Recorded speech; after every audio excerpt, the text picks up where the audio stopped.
লিথুয়ানিয়াতে visa রেস্ট্রিকশনসের কারণগুলো কি কি এবং প্রতিকার আছে কি? আজকের এই ভিডিওতে একটু এলিব্রেট করার চেষ্টা করবো এই জিনিসগুলা। সো ভিডিওটা লাস্ট পর্যন্ত দেখতে থাকুন। প্রথমত আপনার থেকে আগে বুঝতে হবে যে লিথুয়ানিয়াতে ভিসা রিজেক্ট করতেছে কেন।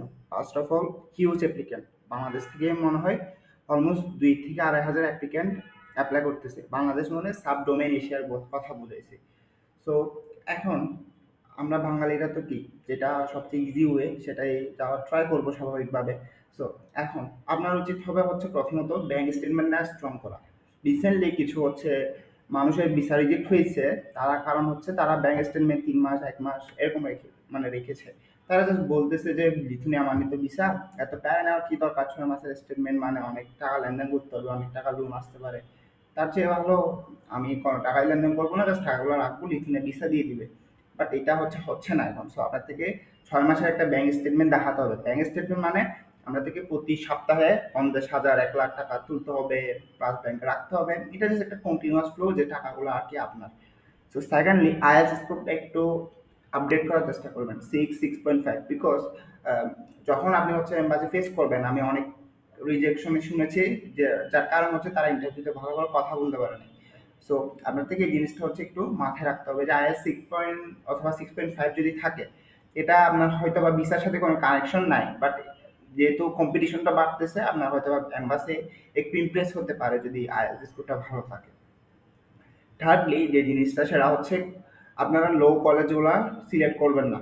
অনেকে আছেন যারা কম খরচে যেতে চাচ্ছেন এবং তারা হচ্ছে কলেজ সিলেক্ট করতেছে মানে 2,000 1,000 এরকম টাইপের কলেজগুলা।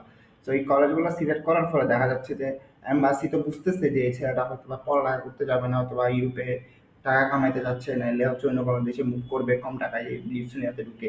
তো এইরকম মাইন্ডসেটগুলোর জন্য অস্ট্রেলিয়ার মতো লিথুয়ানিয়াতেও কাইন্ড অফ সেম সিচুয়েশন তৈরি হয়ে যাচ্ছে কলেজগুলোতে। সো নাম্বার ফোরে যেটা বলবো সেটা হচ্ছে স্টেটমেন্ট অফ পারপোজ, মানে এসওপি যেটা লিখবেন সেটা স্ট্রং হতে হবে। অর্থাৎ আপনি কি জন্য লিথুয়ানিয়াতে যাচ্ছেন, কেন, কয়দিন থাকবেন, কি করবেন, এই জিনিসগুলো একটু স্ট্রং করবেন।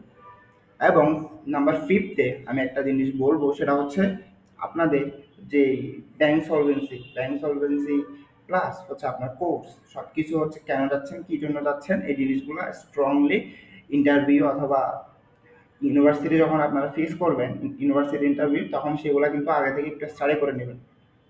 এটা আপনার জন্য খুবই অ্যাডভান্টেজ হতে পারে আর কি। আর হচ্ছে যারা ওখানে, অনেকেই আমাকে প্রশ্ন করতে পারেন আমি ইউনিভার্সিটি কথা কেন বললাম।